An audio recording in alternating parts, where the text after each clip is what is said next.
በ22 መልአኩ ቅዱስ ዑራኤል አባ እንጦንስዮስና ደቅስዮስ ሊቀ ጳጳስ ይውላሉ። ታሪካቸውም እንደሚከተለው ነው። አባ እንጦንስዮስ በግብፅ ሀገር በአቅማን ከተማ ወላጆቹ ንጹሕ ክርስቲያኖች ነበሩ።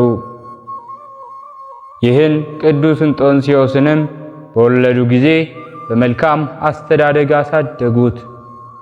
ከወላጆቹ ጋራ አዘውትሮም ቤተ ክርስቲያን ይሄድ ነበር። ከሕፃናት ጋርም ቅዱስ ቁርባን ይቀበል ነበር። ራሱንም ዝቅ አድርጎ ለወላጆቹ ይታዘዝ ነበር። 7 ዓመት በሆነውም ጊዜ የቤተ ክርስቲያን መጻሕፍት ጨርሶ ተማረ። ቴዋናስ የሚባል ጳጳስም ዲቁና ሾመው። ትንቢትም ተናገረለት። ይህ ሕፃን በእግዚአብሔር ፊት ታላቅ ይሆናል፣ ዜናውም በዓለም ሁሉ ይሰማል አለ። ከዚህ በኋላም እናትና አባቱ በሞት ተለዩት። ወደ ቤተ ክርስቲያንም እንደ ልማዱ ሄደ። የመንፈስ ቅዱስ ፍቅር ማደረበትና የዓለም ኑሮ ከንቱ መሆኑን አሰበ። እናትና አባቱም ትተውት የሞቱትን ንብረት ሁሉ ለችግረኞች ምጽዋት ሰጣቸው። በዚያም ወራት የምንኩስና ሥርዓት አልተገለጸም፣ እንዲሁም አይታወቅም ነበር። እግዚአብሔርንም ለማገልገል የሚሻ ከመንደር ጥቂት ወጣ ብሎ ብቻውን በመቀመጥ በጾምና በጸሎት ተወስኖ ይጋደላል። አባ እንጦንስ እንዲሁ አደረገ። ሰይጣናትም በተለያየ ፈተና ፈተኑት። ሴትም በመምሰል አብራው እንደምትተኛ እያስመሰሉ ፈተኑት። ነገር ግን አልተሸነፈም ነበር። በሌላም በተኩላዎች፣ በእባቦች እንዲሁም በጊንጦች የተመሰሉም አሉ። ወደ እነርሱም ዙሮ እፍ ቢልባቸው እንደ ጢስ ተበተኑ። እነሆ ጊንጦችንና እባቦችን የጠላትንም ሁሉ ኃይል ትረግጡ ዘንድ ሥልጣንን ሰጠኋችሁ እንዳለ ጌታችን ኢየሱስ ክርስቶስ በቅዱስ ወንጌሉ። ወንጌል ዘሉቃስ ምዕራፍ 10 ከቁጥር 19። ምግቡንም በዓመት 2 ጊዜ ያበስላል፣ በፀሐይም ያደርቃል። ወደ ባቱም ይገባል፣ እንዲሁ ይዘጋል። ማንም ሰው ወደ እሱ አይገባም።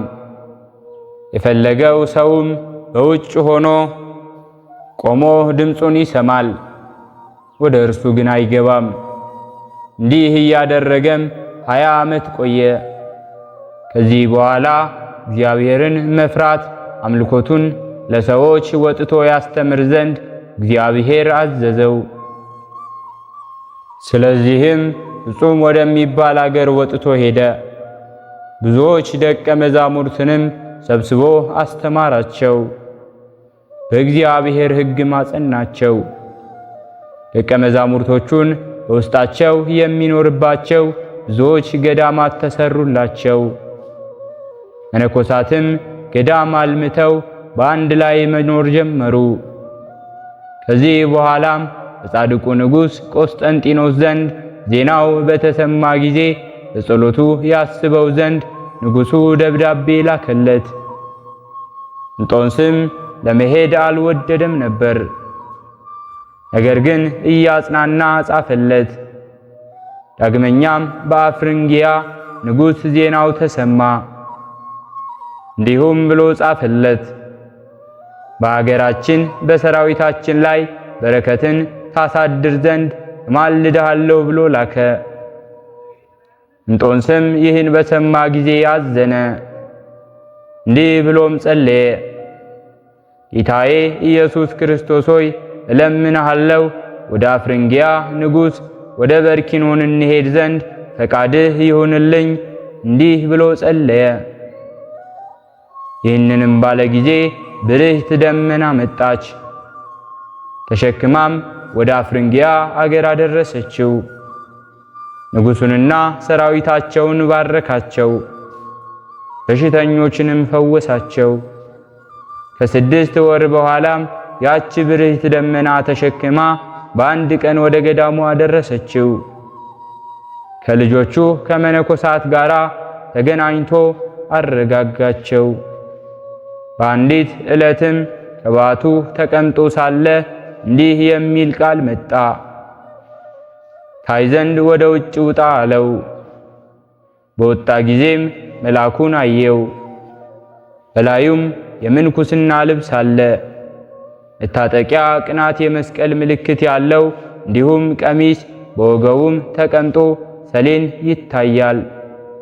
እንዲሁ ይሰራልም። ከዚህም ተነስቶ ይጸልያል።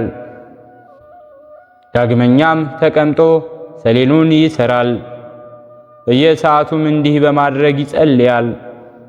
ሁለተኛም እንዲህ የሚል ቃል መጣ። እንጦንስ ሆይ እንደዚህ እንዳየኸው ሥራ ከሰይጣን ጦርነት ታርፋለህ አለው። ያንን ያየውንም ተቀብሎ አስመስሎ የሚሰራ ሆነ።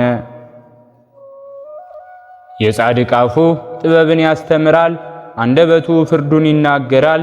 የአምላኩ ሕግም በልቡ ውስጥ ነው። የጻድቅ አፍ ጥበብን ያስተምራል፣ አንደበቱ ፍርዱን ይናገራል። የአምላኩ ሕግ በልቡ ውስጥ ነው። መዝሙር 36 ከቁጥር 30። ከዚያችም ቀን ጀምሮ የሰይጣን ፈተና አልመጣበትም ነበር። ይህች ሥርዓትም ዛሬ ለመነኮሳትና ለገዳማት የሕግ ሥርዓት ሆና ትኖራለች። ከዚህ በኋላ ጌታችን ኢየሱስ ክርስቶስ ተገለጸለትና አረጋጋው። እንዲህም አለው፣ እንጦንስ ሆይ በእውነት እነጋገርሃለሁ። እኔን ስለ መውደድህ በዚህች በረሃ ውስጥ በመጋደል ስምህን ከፍ ከፍ አደርገዋለሁ። ገዳማትን አድባራትንም መነኮሳትን የተመሉ ቅኔዎችንም ጻድቃን እንደሚኖርባቸው አደርጋቸዋለሁ። ይልቁንም ያንተ ገዳማት እስከ ፍጻሜ ይኖራሉ። መታሰቢያህንም እጅግ ከፍ አደርገዋለሁ። የምድር ነገሥታት ሁሉ እጅ መንሻ እንዲገብሩልህ ላንተ አደርጋለሁ አለው። ዝክረ ጻድቅ ለዓለም ይሄሉ ወይፈርህ እምነገር እኩይ ጥቡ ልቡ ልትወክሎ በእግዚአብሔር እንዳለ የጻድቅ መታሰቢያ ለዘለዓለም ነው። ከክፉ ነገር አይፈራም። በእግዚአብሔር ለመታመን ልቡ የጸና ነው እንዳለ ቅዱስ ዳዊት መዝሙር 111። ይህንንም ከተናገረ በኋላ ጌታችንም በታላቅ ክብር አረገ። አባ እንጦንስም ደስ አለው። ከዚህ በኋላ ለቤተ ክርስቲያን መፍረስ ትንቢት ተናገረ። መናፍቃን በላዩዋ ይሰለጥናሉና ከዚህ በኋላ ወደ ቀድሞ ሥርዓቷ ትመለሳለች። ዳግመኛም ስለ መነኮሳት ተናገረ እንዲህ ብሎ እነርሱ እጅግ እንደሚበዙ ገዳሞቻቸውና አድባራቶቻቸው ከዓለማውያን ጋር በከተማዎችና በመንደር ውስጥ እንደሚኖሩ ስለ ዓለም ሁሉ ፍጻሜ ትንቢት ተናገረ። ይህ አባ እንጦንስዮስም አባ መቃርስን አስኬማና የምንኩስና ልብስን እያለበሰው ያረጋጋው፣ ያጽናናው፣ የሚሆነውንም ያስረዳው ነው። ከዚህ በኋላ እግዚአብሔር ለአባ እንጦንስዮስ ተገልጾ የዓለም ሰዎች የአንዲቱን የእግሩን ጫማ የማይሆኑት በጸሎቱ ዓለም ተጠብቆ የሚኖር ከአንተ የሁለት ቀን ጎዳና ርቆ የሚገኝ ጻድቅ ሰው አለ ብሎ ገለጠለት። አባ እንጦንስዮስም የመጀመሪያው መናኝ ራሱ ብቻ እንደሆነ ያስብ ነበርና ይህንንም ቃል በሰማ ጊዜ ፍለጋ ጀመረ። ከቅዱስ ጳውሊ በዓት ሲቃረብ አባ ጳውሊ ከሩቅ አይቶ ወደ በዓቱ ገብቶ ዘጋ። አባ እንጦንስዮስም አባቴ ክፈትልኝ አለ። ከፈተለትና ገባ። መንፈሳዊ ሰላምታም ተሰጣጡና ጸልየው ተቀመጡ። ከዚህ በኋላ ብዙ መንፈሳዊ ነገር ተጨዋውተው ሲመሽ አንድ ህብስት ወረደላቸው። አባ ጳውሊም እንጦኒ ሆይ አሁን የእግዚአብሔር አገልጋይ እንደሆንክ አውቄያለሁ። 80 ዘመን ስኖር ግማሽ ኅብስት ነበር የሚወርድልኝ። አሁን ግን ምግብህን እግዚአብሔር ላከልህ አለው። ከሰማይ የወረደ የሕይወት እንጀራ እኔ ነኝ እንዳለ ጌታ ለደቀ መዛሙርቱ። የዮሐንስ ወንጌል ምዕራፍ 6 ከቁጥር 51።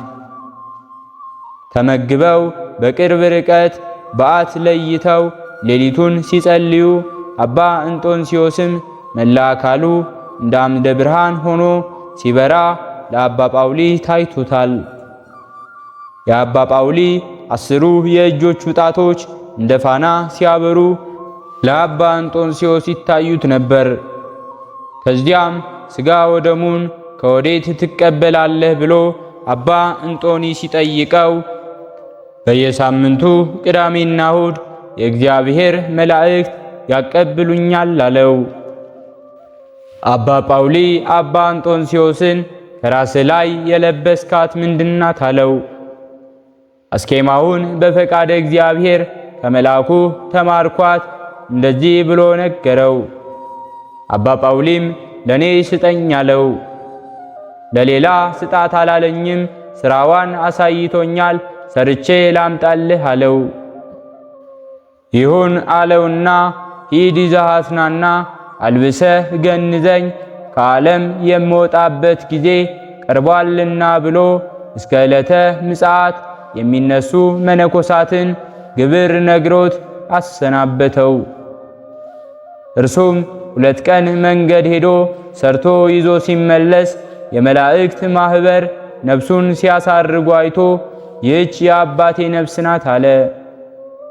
እንደደረሰም አባ ጳውሊን እጆቹ በመስቀል ምልክት ተዘርግተው ጉልበቱ ተንበርክኮ አገኘው። ወደ እግዚአብሔር ቢያመለክት አልብሰው ብሎት አልብሶ ገነዘውና ሥርዓተ ጸሎት ፈጽሞ ምን ላድርግ ሲል አንበሶች መጥተው እጅ ነሱትና አዘን ብለው እግሩን ላሱት። አንበሶችም ሰላምታ ከሰጡት በኋላ መቃብሩን ቆፍረውለት ቀብሮት ወደ በዓቱ ተመለሰ። መንክር እግዚአብሔር በላይለ ቅዱሳኒሁ እንዲል አጽፉንም ለአባ ትናቴዎስ ልኮለት ነበር። በየዓመት 3 ጊዜ የልደት የጥምቀትና የትንሣኤ ለብሶ ቅዱስ ቁርባንን ያቀብልባት ነበር።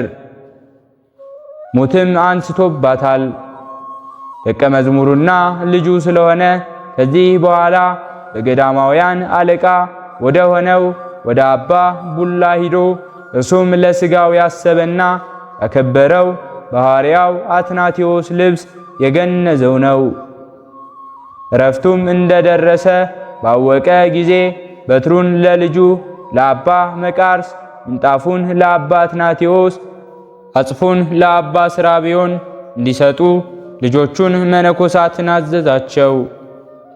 ከዚህ በኋላ ከምድር ላይ ጋደም አለ።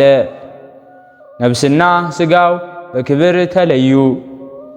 ነፍሱንም ማኅበረ መላእክት በምስጋና ፍጹም ተድላ ደስታ ወዳለበት ዘላለማዊ ዕረፍት ተቀብለው አሳረጓት። ሥጋውንም ልጆቹ መነኮሳት ሰወሩለት። መላ ዕድሜው 120 ዓመት ሆነ። ጸሎቱና በረከቱ አማላጅነቱ ተራዳይነቱ ከሁላችን ጋር ይሁን። በሁለተኛነት የምናከብረው በዓላችንንም ደቅስዮስ ሊቀ ጳጳሳትን ነው።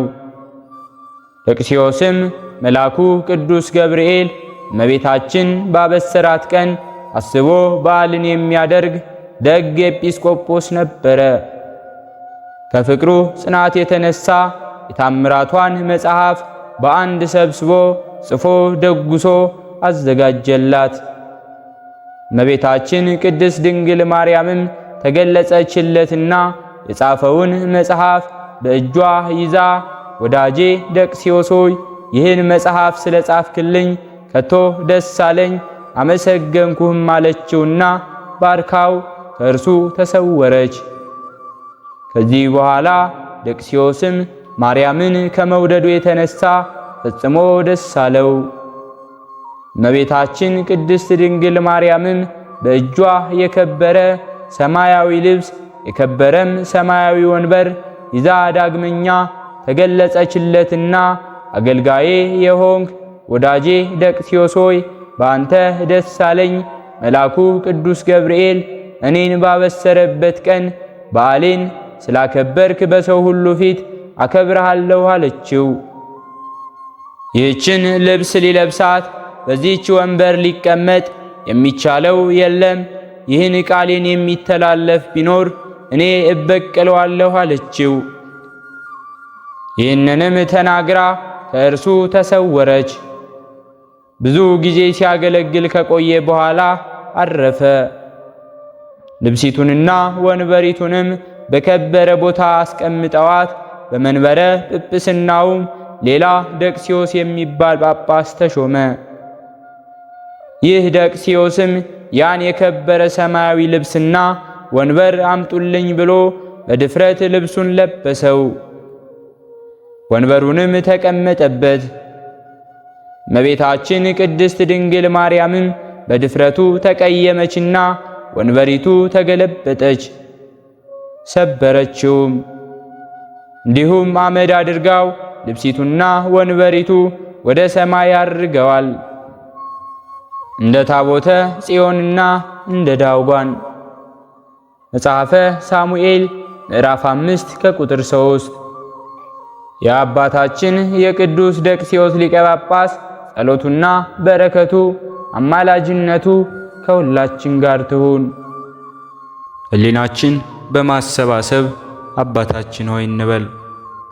አባታችን ሆይ በሰማያት የምትኖር፣ ስምህ ይቀደስ፣ መንግሥትህ ትምጣ፣ ፈቃድህ በሰማይ እንደሆነች እንዲሁም በምድር ላይ ትሁን። የዕለት እንጀራችንን ስጠን ዛሬ፣ በደላችንንም ይቅር በለን እኛም የበደልነውን ይቅር እንደምንል፣ አቤቱ ወደ ፈተናም አታግባን ከክፉ ሁሉ አድነን እንጂ መንግሥት ያንተ ናትና ኃይል፣ ክብር፣ ምስጋና ለዘላለሙ አሜን። እመቤታችን ቅድስት ድንግል ማርያም ሆይ በመልአኩ በቅዱስ ገብርኤል ሰላምታ ሰላም እንልሻለን። በሐሳብሽ ድንግል ነሽ፣ በሥጋሽም ድንግል ነሽ። አሸናፊ እግዚአብሔር እናት ሆይ ሰላምታ ላንቺ ይገባሻል። ከሴቶች ሁሉ ተለይተሽ አንቺ የተባረክሽ ነሽ፣ የማኅፀንሽን ፍሬ የተባረከ ነው። ጸጋን የተመላሽ ቅድስት ሆይ ደስ ይበልሽ፣ ልዑል እግዚአብሔር ካንቺ ጋር ነውና ከተወደደው ልጅሽ ከጌታችን ከመድኃኒታችን ከኢየሱስ ክርስቶስ ዘንድ ይቅርታውንና ምሕረቱን ለምኝልን ኃጢአታችንንም ያሰርይልን ዘንድ ለዘላለሙ አሜን። ስለነበረን ጊዜ ሁሉ የአምላካችን የልዑል እግዚአብሔር ስሙ ዛሬም ዘወትርም የተመሰገነ ይሁን። አነሳስቶ ላስጀመረን አስጀምሮ ላስፈጸመን ለልዑል እግዚአብሔር ምስጋና ይሁን። ውድ የሃይማኖት ሚዲያ ተከታታዮች ከዚህ በላይ እንድንሰራ አገልግሎቱ በሰፊው ይሰጥ ዘንድ በሀገር ውስጥም በሀገር ውጭም ያላችሁ ይህንን መንፈሳዊ ቻናል ላይክ፣ ሰብስክራይብ፣ ሼር በማድረግ ድጋፋችሁን ታሳዩን ዘንድ በትህትና እንጠይቃለን። ያላችሁን ሐሳብ አስተያየት በኮሜንታችን ስር ላይ አስቀምጡልን። ወስብሐት ለእግዚአብሔር ወለወላዲቱ ድንግል ወለመስቀሉ ክቡር። ይቆየን።